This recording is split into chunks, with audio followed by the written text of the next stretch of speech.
پرویز مشرف پاکستان کا پہلا حکمران تھا جس کے دور میں پاکستان کی نظریاتی اساس، تہذیبی زندگی اور اخلاقی معیارات کو بدلنے کی پرزور کوشش کی گئی۔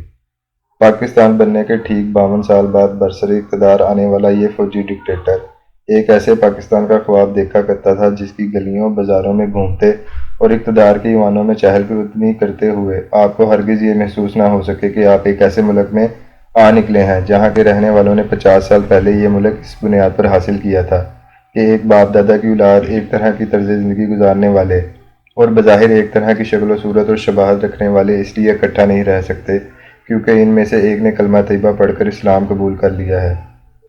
گنگا جمنی تہذیب کی ساری یکسانیت خاکستر ہو گئی تھی اور وراثت شاہ کا پنجاب ایک رنگ، نسل و زبان بولنے کے باوجود ایسا تقسیم ہوا تھا کہ ماتم کرنے کو امرتا پریتم اور اس کے گروہ کے لوگ ہی باقی رہ گئے تھے، جن کی شکست ان کی وسیلی شاعری اور گفتگو سے عیاں تھی۔ آج آنکھاں وارث شانوں کی امرتا پریتم سے لے کر یہ داغ داغ اجالا، یہ شب گزیدہ سحر والے فیض تک سب کا دکھ اور کرب نمایاں تھا۔ پاکستان قومی ریاستوں کے جمگٹھے میں ایک ایسی واحد علامت کے طور پر روشن ہو چکا تھا جو کسی نسل، زبان، رنگ یا علاقے میں بسنے والے انسانوں کی نہیں بلکہ ایک مذہب اسلام کو ماننے والوں پر مشتمل تھی۔ یہی وجہ ہے کہ اس مملکت خدا داد پاکستان کو اس کی اساس سے دور کرنے کی کوششیں پہلے دن سے ہی شروع کر دی گئی تھیں۔ انگریز پاکستان کو 3 سیکولر، لبرل اور مغرب زدہ ادارے تحفے میں دے کر گیا تھا۔ پہلا سول بیوروکریسی، دوسرا تاج برطانیہ کے تحت منظم کردہ فوج اور تیسرا انگریز کے وفادار خاندانوں کی سیاسی اولاد۔ ان تینوں گروہوں نے پہلے 50 سال اپنی ایڑی چوٹی کا زور لگایا کہ اس ملک کو ایک ایسی قومی ریاست میں تبدیل کر دیا جائے جو آئینی طور پر تو مسلمان کہلائے لیکن اس کے سیاسی نظریات، رہن سہن، قوانین و نظام عدل اور اخلاقی معیارات سب سیکولر ہوں۔ ایک ایسی بوتل جس میں سراسر شراب ہو لیکن اس پر مشروب اسلامی کا لیبل لگا ہوا ہو۔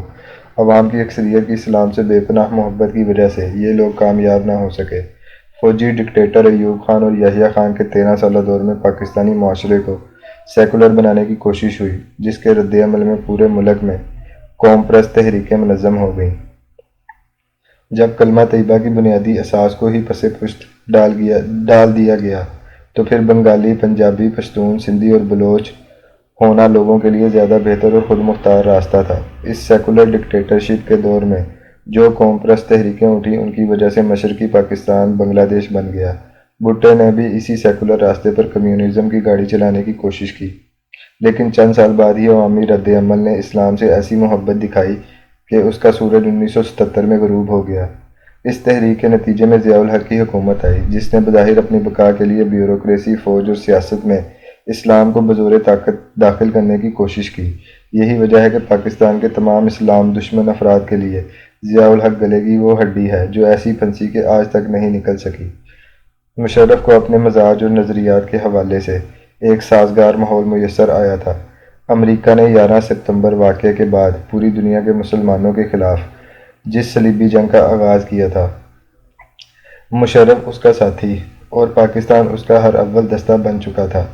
پاکستان میں 3 بنیادی معاملات ایسے ہیں جو اس قوم کی غیرت و حمیت کا بیرومیٹر یا پیمانہ ہے۔ پہلا، ناموس رسالت۔ مشرف نے اسے چھیڑنے کی کوشش کی جسے پیپلز پارٹی نے جاری رکھا لیکن سلمان تسیر کی موت کے بعد انہوں نے منہ کی کھائی اور سب سمٹ کر بیٹھ گئے۔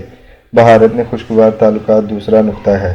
مشرف نے اس کے لیے تمام ممکنہ حربے استعمال کیے یہاں تک کہ کشمیر کے بارڈر پر باڑ بھی لگا دی گئی لیکن بھارت میں نریندر مودی اقتدار میں آیا اور مشرف کے خوابوں کے ساتھ اس کے تمام ہواری اور سیفما سمیت سب دبک کر بیٹھ گئے۔ تیسرا اہم نقطہ اسرائیل سے تعلقات کو بحال کرنا ہے۔ مشرف دور میں اس پر پہلی دفعہ سنجیدگی سے کام شروع ہوا۔ اسرائیل کے اخبارات وغیرہ میں بھی اب کھل کر اس موضوع پر گفتگو کا آغاز کر دیا گیا۔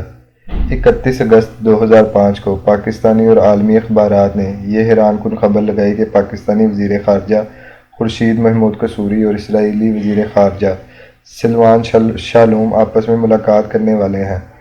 خبر کی اشاعت کے صرف 48 گھنٹے بعد 2 ستمبر 2005 کو استنبول کے ایک ہوٹل میں یہ ملاقات ہو گئی۔ ملاقات کے بعد دونوں ہوٹل کی لابی میں آئے۔ انہوں نے ایک دوسرے سے ایک بار پھر صحافیوں کے سامنے ہاتھ ملایا اور سوالات کے جواب بھی دیے۔ خورشید محمود قصوری نے بیت المقدس اور یروشلم کا بالکل تذکرہ نہیں کیا بلکہ اسرائیل کے غزہ پر قبضے کے بارے میں گفتگو کی اور کہا کہ ہم وہاں سے اسرائیل کی افواج کے انخلا پر گفتگو کریں گے۔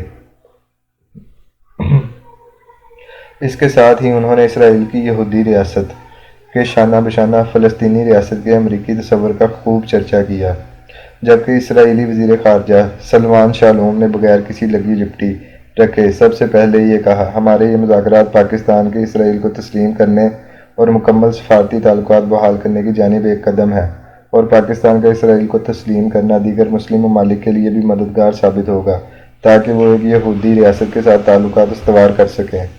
یہاں اس نے خاص طور پر یہودی ریاست کا لفظ استعمال کیا۔ اگلے دن اسرائیل کے تمام اخبارات میں یہ خبر شہ سرخیوں میں تھی۔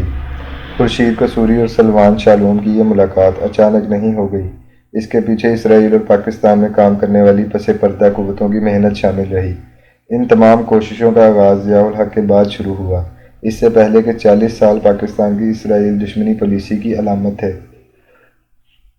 ڈیوڈ بین گوریان نے 14 مئی 1948 کو قیام اسرائیل کے بعد وزیر اعظم بنتے ہی قائد اعظم کو ایک ٹیلی گرام بھیجا تاکہ سفارتی تعلقات کا آغاز کیا جا سکے۔ قائد اعظم جو پہلے ہی اسرائیل کو یورپ کی ناجائز اولاد کہہ چکے تھے، انہوں نے نہ صرف یہ کہ کوئی جواب نہیں دیا، بلکہ عرب اسرائیل جنگ جو اسرائیلی قیام کے ساتھ ہی شروع ہو چکی تھی، پاکستان نے چیکو سلواکیہ سے 2,50,000 بندوقیں خریدیں اور لڑنے والے عربوں کو سپلائی کی۔ اس کے علاوہ اٹلی سے 4 فوجی طیارے خرید کر مصر کو مہیا کیے۔